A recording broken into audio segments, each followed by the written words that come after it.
You're listening to Talking Sense with Heritage. We're your hosts, Sierra and Sami.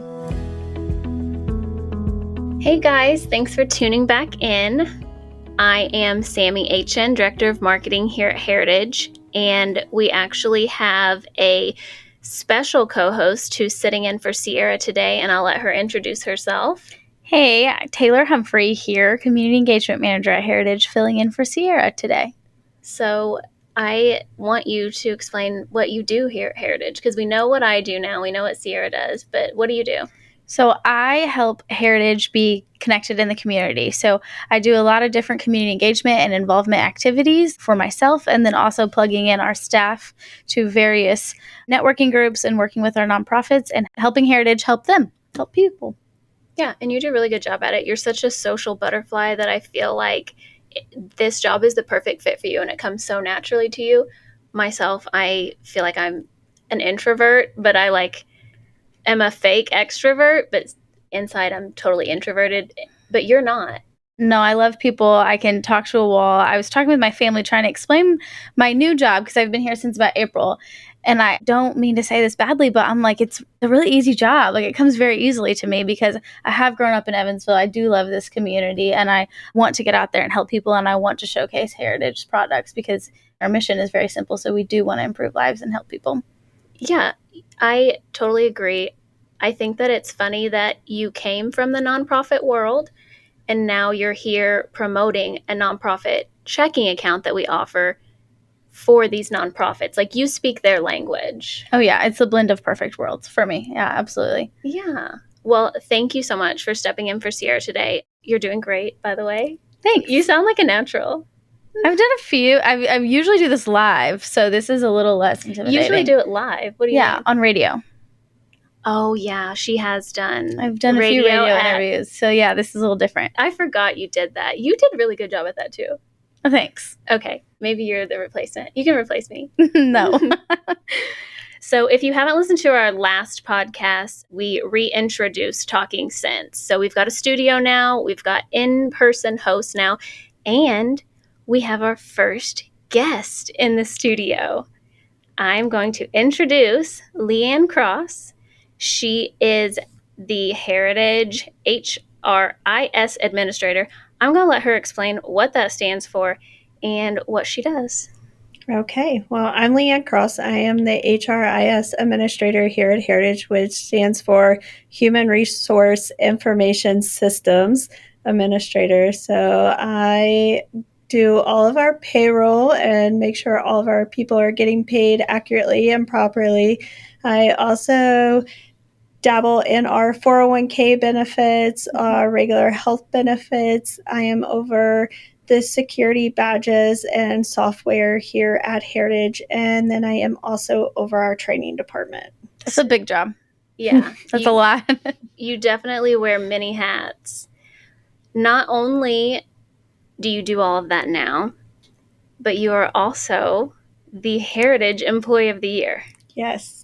So we had our Heritage Night of Celebration, which what that is, it's basically like we get all of our employees together. We have one big night. We go all out. We have dinner, dancing, and we do special awards. So one of the special awards, I would say probably the biggest one of the evening. It's the one we do last, and it's the Employee of the Year. So Leann kicked butt all of 2024. She did a bunch of vendor changes, process improvements, all sorts of stuff. And so she was honored with the Employee of the Year.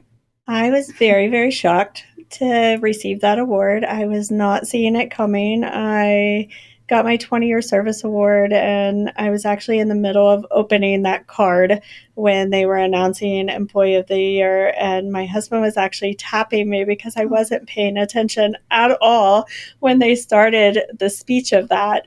And then Jenny's husband was recording me receiving the award. So very honored to receive the award. I was very thankful for that, but very shocked in very many ways.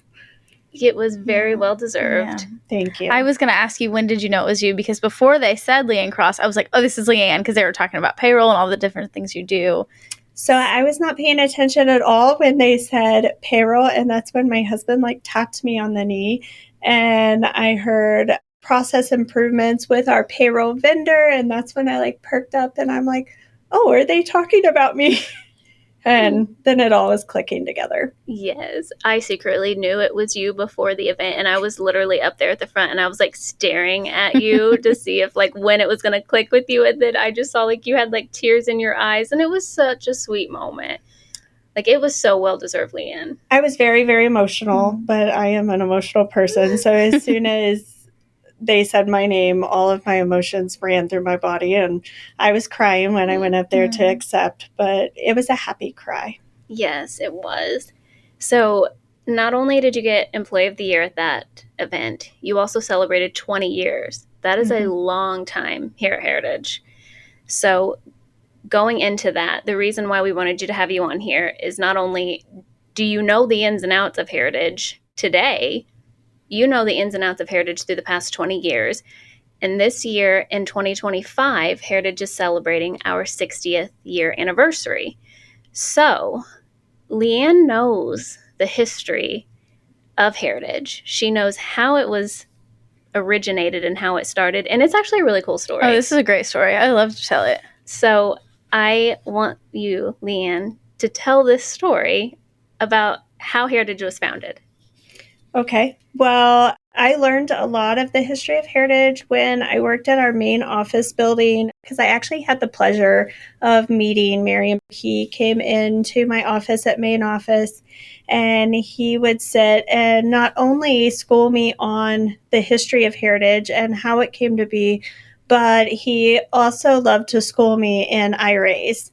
The man was a genius in IRAs, always stayed up on every single IRS code. Even after he retired, he was an extraordinary mind that would just come in and sit with me and share the history of Heritage. So I feel honored just to have met him and shared stories with him. When I started here, it was back in 2005. Heritage was actually celebrating our 40th anniversary, and we had these blue t-shirts that had these big bubbles on the back that said celebrating 40 years of history. And I have my 40th t-shirt, my 50th t-shirt, and soon to be our 60th t-shirt. So I'm excited for that. But we only had 7 branches at that time and a little over 60 employees. I started as a part-time teller on the west side of Evansville and worked my way back to Warrick County from where I originated. So I worked at a couple of our different branches, and I was a teller for 5 of those years. I really wanted to move up, but I didn't know what avenue I wanted to go to, but I was really intrigued with our loans and being able to help the members to the fullest extent. So Sheila, she used to work at our Boonville office. She kind of took me under her wing and educated me on everything that a loan officer needed to know. And it was several times I interviewed for the position. We did not have a lot of turnover at all, so it was hard to get those positions. So I was turned down several times for the position, actually 6 times. Oh my gosh. And on my 7th time of interviewing for the loan officer position, I remember telling my boss at the time, he said, "What makes you qualified for this job?" And I looked at him and I said, "What makes you think I'm not?" I said, "Because I've really studied and I've tried to work hard for this position." So he was asking me a couple different questions regarding IRAs and HSAs, and I knew every single answer. And he said, "I think we're done here." And then they offered me the job, the promotional change a couple weeks later, which I was very, very thankful for. While I was a teller at main office, I helped out with a lot of different departments because since we were so much smaller, our servicing and everything was held within that one branch. So I got to dabble in a lot of different departments that normal tellers did not get to get experience in because we were all housed under that one roof. So I think that helped. Plus, I volunteered some of my time into the call center to help out with maternity leaves and people out on different leaves. So I was able to broaden my experience there as well. After I became a loan officer, I worked at our Boonville office for several years, and then I became a senior loan officer. And then eventually I became over main office. And when I was over main office, that is where I met Marion for the first time. And he came in and he was just telling me everything about way back in 1963. Him and a couple of the guys, Eugene and Henry, they were all sitting around the break room and they're like, hey, I just went and I just on a whim asked my bank, where is all my money being invested? And that bank couldn't really tell him where their money was being invested. And they didn't like that answer at all. So then that got all these other men interested. So they all went back to their institutions as well. And they're like, hey, when you get my money, where are you guys investing it? Mm-hmm. And no one knew as employees. They knew that their banks invested it, but they didn't know where or how. So the guys started researching, and these were really smart, intelligent men. And they were like, credit unions are member owned. I think we can do this. So they found this old metal cooler, stuck it in the back of Marion's car because Marion was really good with money, and started putting their money into it. It had 3 locks on the front of it. So anytime you wanted to make a deposit or a withdrawal, they had an old paper ledger and you had to sign it in or sign it out. It worked. They didn't know that this was going to take off at all. And then after several months, more and more of the Alcoa guys were coming to him and being like, hey, I heard you guys have started this little credit union and I want in. Well, after several months, a guy came to him and said, hey, I'm really looking to buy this house trailer of mine. Could you guys loan me the money for it? Well, they had never done a loan, but they were like, well, we have enough on deposit that we could. So they asked the members that had money on deposit, is this okay? Like they had to have a consensus of yes. So they lent him the money. Well, the payments were a little high and they didn't really work out for him. And he came back and he's like, is there any way that I could give this house trailer back to you? And they were like, oh, we didn't think this through. What are you going to do with the house trailer? What are we going to do with this house trailer? And I don't know the whole story of that, but I guess one of the heads of Alcoa were like, well, nobody uses that back of the parking lot. Stick it up over there. And that could be your guys' first branch. And they were That's the story I heard. Yeah. I don't know if it's been embellished. Right. That's exactly what the old cooler got upgraded to a refrigerator, and then eventually they got enough money that they put in a nice vault. But after that, Marion saw how this thing was just blossoming right in front of his eyes. And he's like, they really need me more on this side than Alcoa needs me in the plant. So Marion took an early retirement from Alcoa, and he became the first president and essentially the first CEO of Heritage. So he was branch manager, president, and CEO. It kept growing and growing, and Alcoa was like, hey, we have some land on the outer line of our property. Why don't you guys purchase that? And that can be your first brick and mortar, which if you go out by Alcoa today, you still see our old administrative building, which is that taller building. And then that short, long, flat building is our first main office, which was still to this day, still called main office. There's no one there at this time, but that was our first brick and mortar, our first imprint of Alcoa Employees Credit Union.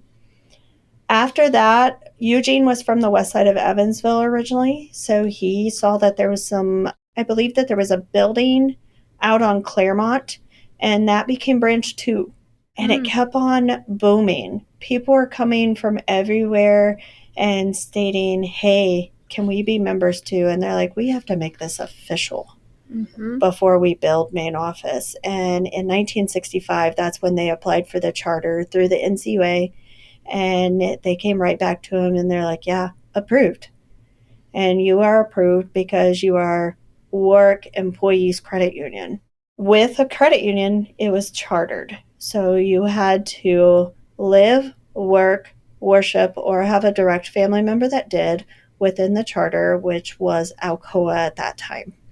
So we did have Evansville members, but they had direct relations to Alcoa.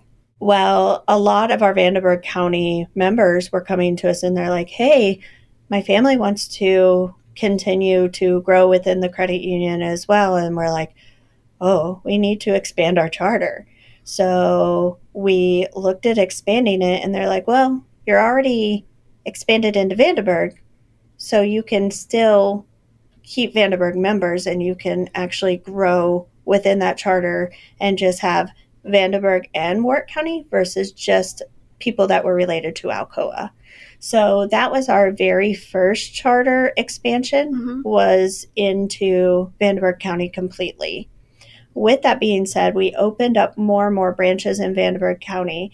And fast forward to 2003, we were like, do we really want to be labeled as Warrick Federal Credit Union and servicing this many people in Vandenberg County? It sounds just weird. So we did not go through a merger. We weren't bought out. There was a lot of rumors flying back in 2003 around this. But we actually opened up a contest to our membership and said, rename the credit union. We don't want to be known as Warrick Federal Credit Union anymore. Rename the credit union. And one of our members here from Newburgh, Indiana, he won the contest. And we did like a little TV segment and everything with him. But he won in renaming our credit union to Heritage Federal Credit Union in 2003. That's so cool. I just love that story. Our history is just fascinating. I don't think there's a better inception story than ours. I don't know one. So I'm so curious. Did Marion tell you this story? Is that how you learned all of this? I learned all the story from Marion. Of course, there was always like a small hiccup version every single time he told me, but that is the complete like overview of the story that he told me. And like I said, he was just a very exceptional person. So whenever you met him when you were at Maine, right? He was not still CEO and president, was he? No. There's no way. He had been retired for years.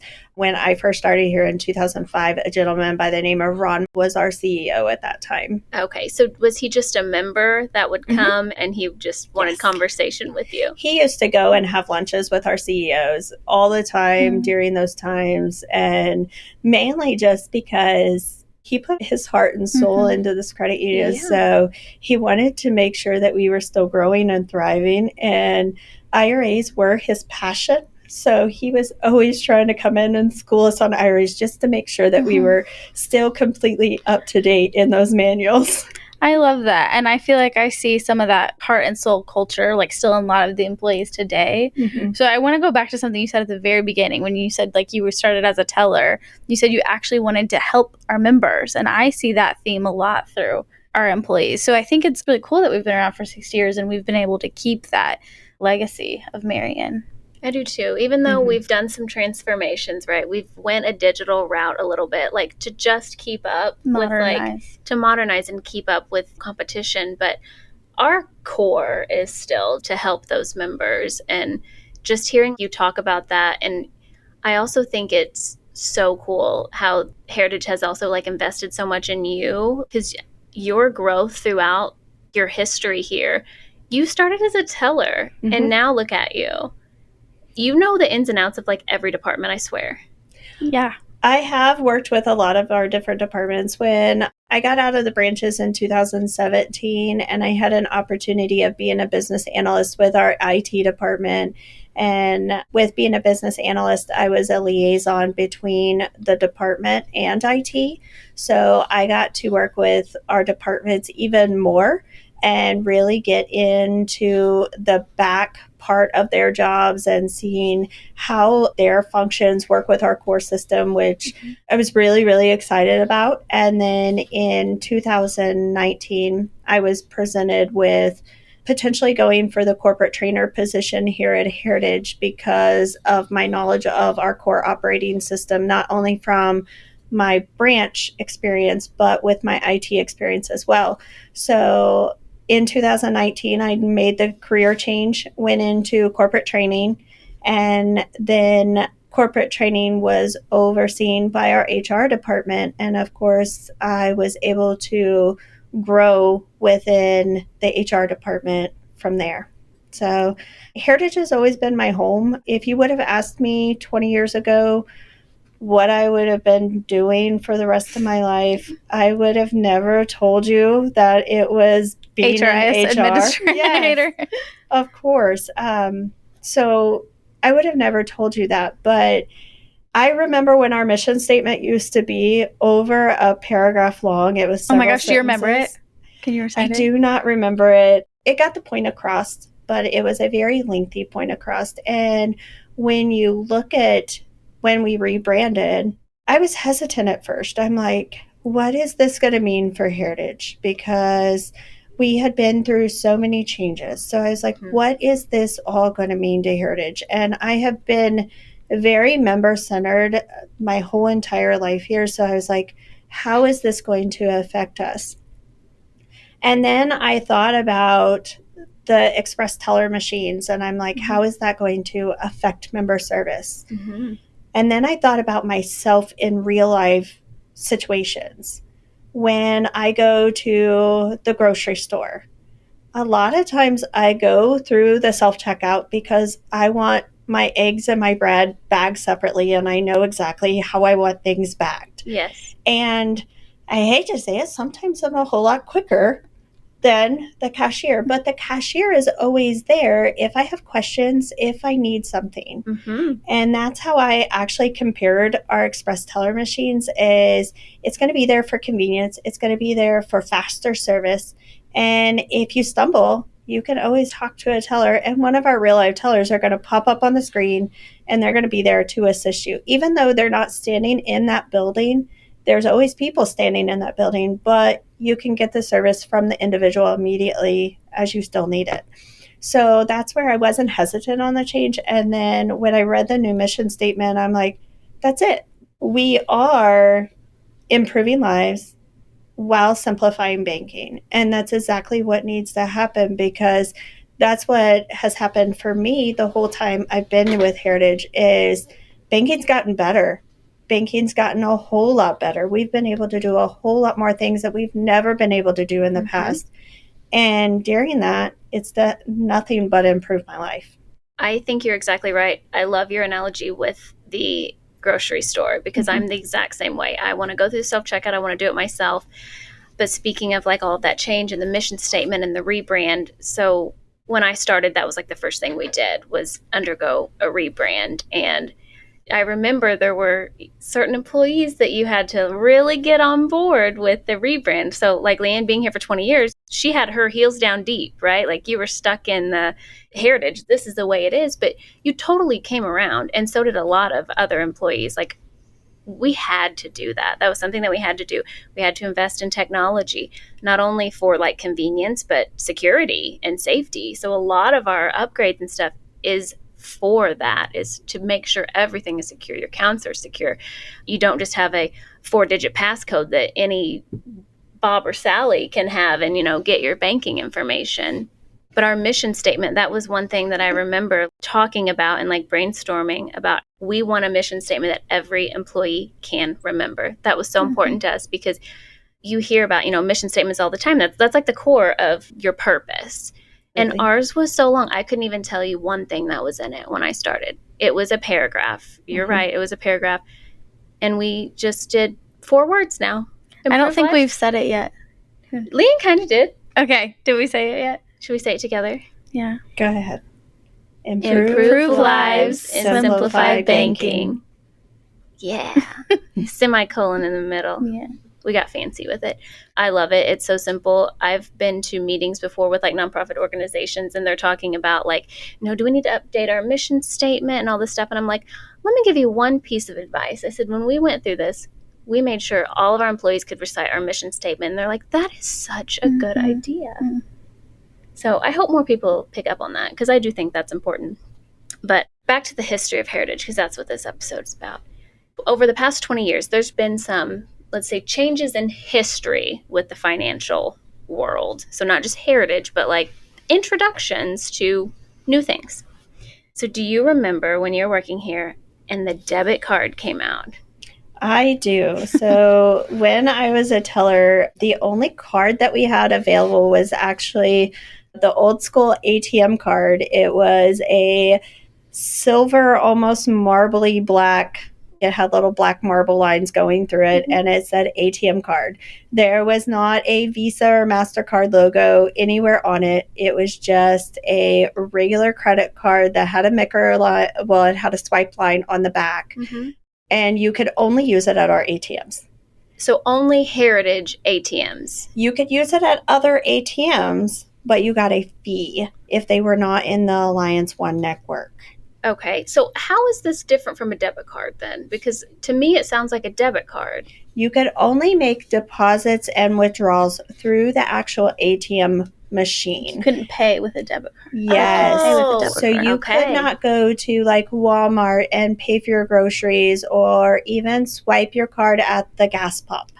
You had to either do that with a credit card or you had to go into the register and pay before you pumped. So our ATMs got a whole lot more usage then as far as cash, because people would then go to the ATM, get money out, so they could go to the gas station and pay for their gas. But nobody wanted that. If you think about the convenience of the tap cards and everything now, it's mind-blowing that we had ATM cards in the past. I know. I love the tap card. Like, I love it so much. Absolutely. And when different times, different fraud and scams come, I just like bypass PIN. I do the tap card. Like, it's just so easy. And it I know. I've seen way too many videos at like gas pumps where they have those like secret slider things, you know, where devices. I love the tap. Yeah. Yes, those like scare me so much. So if anything ever looks suspicious, I'm always like looking around, but I do. I love the tap. I use it all the time. I tap versus put my card in any, especially at gas pumps. If we go to a major city and I have to insert my card, you see me put my hand all the way around the part that you insert your card because skimming devices are still a big threat as far as stealing your information. So tap actually, some people think that it's just like fancy, but it's not. It's actually a fraud protector as well, because you're not inserting your card into a device that's going to read all the information off of your card. Yes, exactly. And guys, I know we keep saying tap card, which I don't know what the public calls them. I call them tap cards. They're technically contactless cards. So it's basically, you know, you take your card, it's got the little chip in it, and you just tap it on the card reader. We call them tap cards. The only place I go these days that doesn't have one in my area in Evansville, Newburgh is Walmart. So if Walmart ever hears this podcast episode, and let us start using tap cards there. Home Depot doesn't have it either on the west side. Yes, it's such an inconvenience because I have like left my card like at home before and like, oh, just use my Apple Pay. No, can't do it. They don't have it. Walmart and Home Depot on the west side. I don't know about the other ones. Give it the times, guys. Goodness. Back to the ATM cards. Did other institutions have ATM cards too? We weren't like leading the market on that, were we? No. A lot of the other institutions had ATM cards as well, but the actual debit card was like a thing of the future. Like, you were leading the pack once you got the actual debit card. And when Heritage introduced the debit card, it was swarms of people that came in and they were like, oh, I need this because it links to your checking account and you can just automatically pay for that. When it's cold outside, you can just pay at the pump and then get back in your car and wait. So there was a lot of demand for that once we first launched the debit card. So businesses already had card readers. Yes. It wasn't like the debit card was created and then businesses had to catch up. No, they were able to utilize the same card readers, whether it was a debit card or a credit card. So it wasn't a huge change for the businesses, except for the interchange. With more and more usage, businesses had to pay a whole lot more as those card usages went up. But they essentially didn't care and adopted all of those fees because out of convenience for their customers, they went ahead and said, yes, I will take card because more and more people are going to card versus cash. Yes. No, I agree. I can't imagine businesses at that time when debit card was introduced. And if I pulled up to a gas station and they said, oh, we only take cash, I'm going somewhere else that takes a debit card. I am horrible about that. I have pulled recently into a gas station and it said like the card reader was down and it like, I'll leave. At the pump, I'll get gas the next it said just go inside, and I'm bad. I drove off and I went to another gas station because it was freezing cold outside and I just wanted to sit in my car while it pumped. Oh my gosh, I know. If I have to go into a gas station, it must be the end of the world. I am just like reading all these like bank facts and like credit union facts, and I am not over the fact that just less than 51 years ago was the Equal Opportunity Act. It's just sticking out to my mind that it was illegal for women who were not married to open up accounts or apply for credit.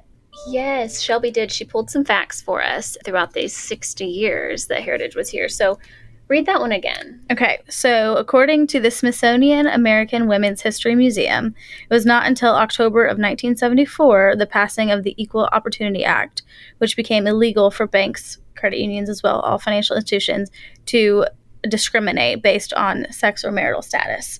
So that meaning that it was illegal for women to open their own accounts or apply for credit cards with credit without being legally married because they needed their husband to vouch. Which, like, 51 years, like, my mom was actually the same age as Heritage, so she's 60 this year. So I'm like, she was alive during this time. Yeah.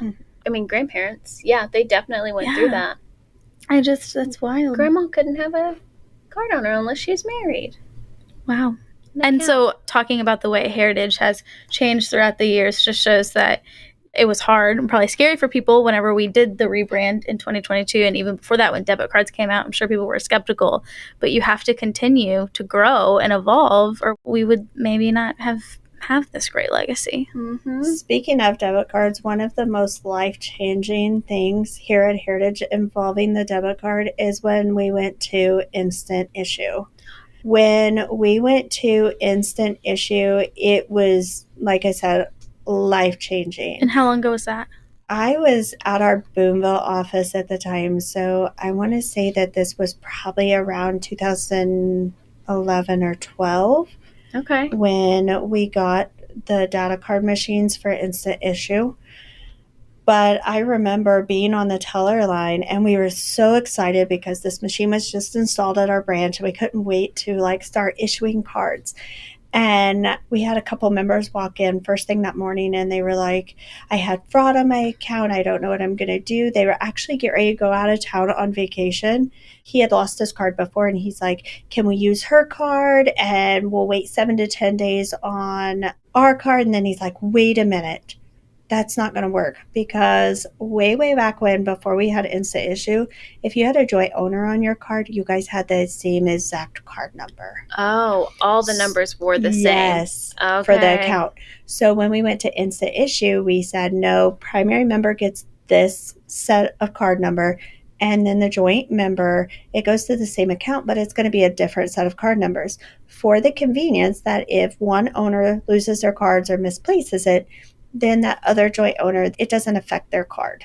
Do all financial institutions do it that way now? That I'm not for sure. I bet they do because I would say that that's more of a convenience thing, but I can't speak on that behalf.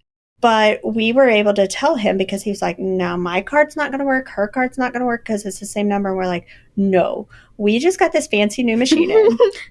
And not only are we going to shut down your card that had fraud on it, but we're going to give you 2 new cards with both different numbers on them. So you'll have a card and your wife will have a card. And he's like, and can I put a rush on that? And I'm like, we're going to put so much of a rush on it that you're going to get it and you're going to be able to walk out with a workable card today. It was like mopping his brains up afterwards because it was like mind blown that we were able to offer that. And you were able to pick out, we had like 10 different designs that you could choose from that were different pictures. And you're like, do you want the winter scene? Do you want the fall scene? Yes. Like, what scene do you want? And it was like, I not only get a new card, but I get to pick out what it looks like. And we're like, yes. And we still have that. We do. We still have pretty cards. That was before chip cards too. Yes. I remember the old images. This is a little cringy, but we've updated them since now, and we're pretty proud of them. We think they're pretty cool now. The data card machine. Okay, so instant issue. So just so everybody knows, that is you walk into a branch, and you can get your debit or credit card printed right there. It's literally a card printer. Like, we have a bunch of blank cards and we print and like sync it to your account somehow, and you literally walk out the door with it. So before we had instant issue, how long would it take? 7 to 10 days snail mail. Yep. So sometimes it might be 2.5 weeks. And if you've changed your address, then it would take longer, because then it would be returned back to the credit union, to our e-services department at that time. That's what it was called.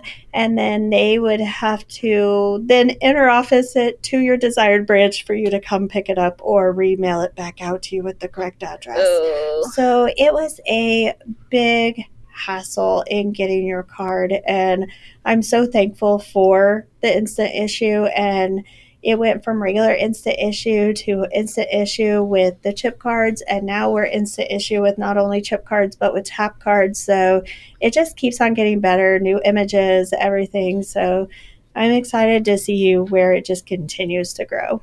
So what color is your card, Leann? I have a couple different accounts with Heritage. So I have the tealish blue green card. Mm-hmm. The like mermaidy one.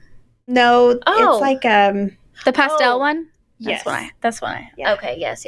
I have that one, and then I have the pastel purple card. Oh, Mhm. that's So those were my two favorite, but my husband has the military card, the veterans card. card. And then my daughter, she works at one of the local hospitals, so she has the new card. She got the public safety card? She did get the public Oh, safety card. She love was that. super excited when she applied for her very first credit card. She has the veterans for her debit card, Uh-huh. but when she applied for her very first credit card on her own as being a little adult, she got the public safety card, and she's super excited about it, because not only did she work at the hospital, but she just started her EMT classes, so she's going to be Aw. an EMT soon. I I love love that. Me too. I love that. So I have the pink card and the purple card. What do you have, Taylor? I have the purple pastel and the pink card. Yeah. We have the same cards? Yeah. Okay. Yeah, we do. But our special cards that we have, and we're brainstorming to add more, but right now we've got the veteran card, which that was highly requested by our veteran members, because we used to have an American flag card. Was that the veteran card? No, we used to have a blue. That was our default card, which was a blue like eagle with a flag going through it. And then we had a straight American flag card, which was a very big hit. Everybody loved that card. But we also had a veteran card as well that had an American flag, and then it had the silhouettes of the veterans on it.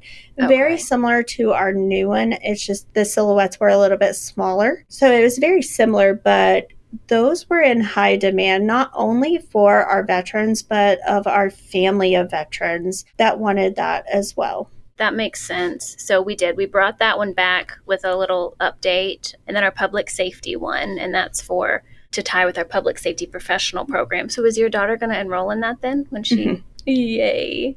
I love that. Lots of perks, Mhm. just to bank. She was also part of our student rewards program as well.